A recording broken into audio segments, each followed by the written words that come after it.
Jay Bills from Media Spotlight UK, reunited with my man Fox the G in the building. Always good to see you. What a wild week so far. From what you've seen, what has been the highlights? What have been the crazy moments that you've seen so far? Obviously, Chase in the egg situation. Ironically, Connor Ben's here. He's had a couple egg situations in his life. Connor Ben being here is crazy too. Amadeus Ferrari, crazy build up with him and Raheem. And then just all the MMA guys, really. Salt and Tony, Darren Till, Luke Rockhold, this Dylan Dennis thing. I think is going to be a crazy fight. I think the whole fight, the whole card, I think there's just going to be a little bit of everything. I remember when we had one of our early interviews when you had your first fight with Small Spartan Jay, and I remember live that you got a comment from Conor Ben. Yes. So did you get a chance to speak to him? He was here? I'm trying, bro. I'm really trying. I'm trying to get a chance. He's probably going to be there tomorrow as well, so it's not the end of the world. But I'm going to try and get just a little clip of him, just show. I'm sure he won't remember but he'll see the knockout and be like, oh, I've seen that before. I'll be like, that was me, bro. Because that's crazy. That's crazy. I'm going to just say, yo, you commented on my shit. What a full circle moment that would be. Yeah, that would be cool. That would be really, really, really cool. If I commented on one of his fights and helped him out, little fighter like Conor Ben. No, I'm joking, but Helping the little people, helping the up and comers. No, that's a joke. That's a joke, by the way. I was in your gym a few weeks ago. Thank you guys and Coach Solomon as well, for having us.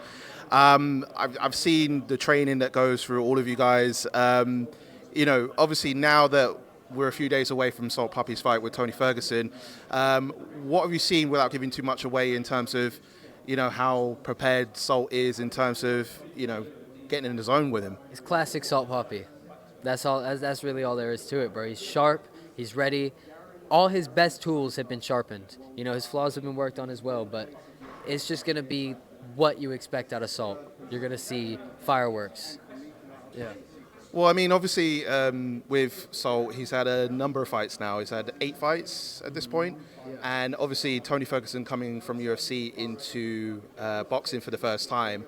How do you reckon the dynamics will play out as far as fight night? Bro, I think it'll be interesting. I think it'll be cool to see. It's always cool to see with UFC fighters how they translate. Some better than others, Darren Till, for example, has done great. Whereas there's you can go to Jake Paul's boxing career and see times where it didn't go so well. And I think Tony, it'll be interesting. I think it'll be awkward. I think he'll be weird. He'll be switching stances. He'll be doing, punches that Salt isn't used to. It might take him a second to get used to it, maybe. But I'm very confident that Salt's going to knock him out, if not early in the mid to late rounds. What would it mean for Salt Papi to get a win for Tony Ferguson from your perspective? Because obviously you're his teammate. Yeah. How do you see it from your perspective? It's kind of like it's been set as the tone as the groundbreaker or the icebreaker in the influencer boxing scene ever since Jake started doing it. Once you beat a UFC fighter, you're now an athlete, Right now, Salt's a TikToker and an influencer boxer. After this, he's still a TikToker, influencer boxer, but he's a fighter because he's beating a fighter, So people are going to have to give him more credit on a bit of a higher level now after this fight, for sure. Well, going back a little bit, obviously, since your fight with Wally Sharks, how have you processed all that? Obviously, you're still training and you're preparing for potentially your next fight, as it seems. How have you been able to digest all of that, knowing that you've come from, YouTubing as a start of your career to then becoming a boxer to now, a lot of people are crediting you being like one of the top stars in Misfits? Bro, it's where I've wanted to get to, right? This has kind of been the whole point. I've always said, I'm gonna fight. I'm gonna show them I'm one of the best. And now we're in a position where I have the opportunity to do so. And they're the performances that I've earned. It's processing it hasn't really gone through my head because I kind of process it beforehand. I don't enjoy camp. Like right now, I'm getting back into camp. I don't enjoy it every day. So I have a lot of time to think when I get back to the hotel or my apartment usually. About why I'm training, what I'm doing this for. Because I don't have, my family out here, my friends out here. So I've got a lot of time to myself and my team to just think, this is what I have to do. What happens after this fight? Where am I wanting to go? Where's my ability able to take me, So the Waleed fight was one that I knew I should win, and I did it. And now that's going to be the same story going forward. So where does this take you? Because I'm pretty sure that you probably have ideas of like where your fight career is going to go. I mean, what's happening next as far as your end? And in an ideal world, where would you want to get to in terms of like, the top level names? Like, where do you want to get to as far as opponents for you? Because obviously now you're locked in as a boxer. Yeah. Like, where do you want to take this? Bro, I just want to beat everyone, really. I want to take over the Misfits lightweight division for a starter, and that's all that's really been on my mind right now. How far this can take. A lot of other people have been talking about it. Oh, maybe going pro, but they say that about everyone, man. They say it about everyone. 1 minute someone's the next good guy in Misfits, and he's able to go pro. He takes a loss, and then everyone hates him and says that he's washed. So I'm trying to be the first guy to not have that happen. I want to just prove to them that I am what they say I am. I'm going to prove to the doubters that don't think I'm that I am that. I'm going to prove to the people that are singing my praise that they're doing it for a reason. So going forward, man, I'm just taking all the tough fights. It's the tough challenges. I'm not going to prove myself beating people at a level that I already know. When you announce a fight and people say, oh, Fox is going to win this 100%, there's no point. But when you announce a fight and someone goes, ooh, I don't know, maybe this guy's too experienced. Oh, maybe Fox isn't going to be able to pull this off. Oh, this, all that. People have different opinions. That's what makes a fight interesting. So I just want to take on everyone tough, really. And of course, obviously, like when I first spoke to you, a couple of interviews that we've had over the past, I say, year or so, one name that's come up, which I'm assuming there might be a change of opinion now, is Adam Salah. Yeah. Like, where are you at there? Because I know there was a bit of back and forth recently, and he replied to your recent remarks. I think it was on a Reddit interview. Like, where do you see that now as far as it? Because it seems like he still wants the fight with you. It looks like he's very strategic in wanting fights when they can't happen, and he knows that. He's very smart. He's a rat, like I've always said.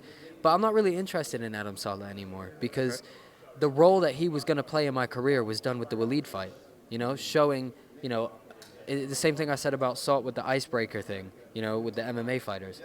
My icebreaker in the lightweight division was going to be one of these bigger names that people rate, and people rate Waleed above Adam anyway. And, he can't come over and fight on Misfits, and that's where I'm building my career. He said that I wouldn't go over on brand risk and fight him, so fair enough, it won't happen then. I don't care. There's plenty of fights over here for me, and going forward, I'm on to bigger and better things. I'm not worried about Adam Salah. He can keep going on brand risk and having these little bum matches. It's okay. Well, final few things from me. Let's talk predictions for this card. Let's start from the top. Darren Till versus Luke Rockhold.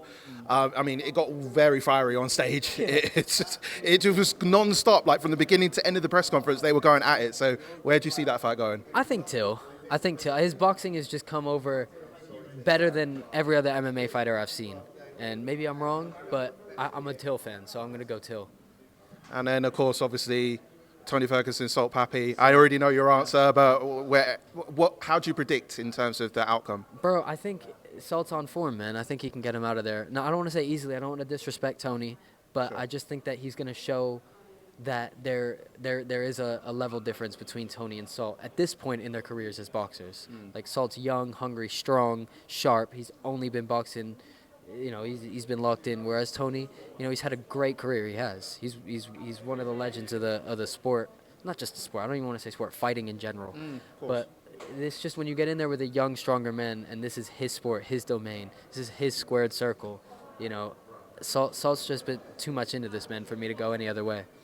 And, of course, Warren Spencer versus Dylan Dennis, first MMA Misfits bout. I mean, that got wild on stage as well. Yeah. I was hearing that if Dylan was to TKO Warren, KSI said that he would double his pay. What did you reckon of that? I don't think Dylan will risk it. I think KSI is trying to play the mind games with Warren a little bit there. With Warren, not against Warren. Against Dennis, obviously.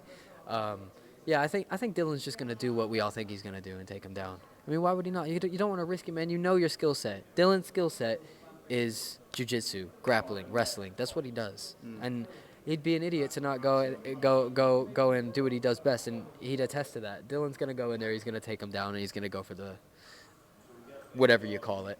He's gonna try and make him tap, and I think that'll probably happen eventually. And predictions for that fight? Yeah, I think Warren might do quite well on the feet. I think people overlook Warren on the feet. But I think that Dylan's just going to find a way in because it's not fair. You look at it in terms of boxing and you might have a good fight. But when you add into the fact that Dylan can take him down, it just takes all that away. and it's like a beginner versus one of the best in the world. That's exactly what it is. So I think Dylan will just be able to get there eventually, and don't want to say finish, not knock out, submit. He's gonna submit him. And Wade's back. Yeah, Wade's back, man. I know you've been very excited to see him back in the commentary booth. Oh, I have. How's it been like? You know, you must have been seeing him around this week. Like, how excited are you that Wade is back on Misfits on commentary? It's back how it should be. It's back how it should be. You want to talk about the good old days, bro. Wade being a commentator is one of the things you bring up. It's one of those things that made Misfits right. And it's not just on fight night. It's also seeing him around fight week, seeing him, recording his videos, seeing him doing his thing. He's just a good guy to have around the scene. And so to have him back, not only as a fighter, but a commentator again now, it's just fitting. It's just right, bro. It's the sweet spot, the G spot. My bad. As you said there. Finally, what other projects you got coming up? Is there anything outside of boxing that you're looking at the moment? Anything content-wise? I just need to up it on the content, man. I just need to up it. I'm kind of out of my groove right now. We spoke about it a little bit. I'm out of my groove with the content. I'm just going to get back on it, man. I'm going to get creative again. I'll find things. There are plenty of things. I just overthink it with content, really. So I might start doing gym vlogs or something. We'll see. But I'm going to start. Well, Fox, I know that this week is only going to be more crazier in lead up to fight night for this Saturday. Fox, always a pleasure to see you, bro. Can't wait for fight night in general. And, always a pleasure to talk to you, bro. Always. Always. Bro. Always.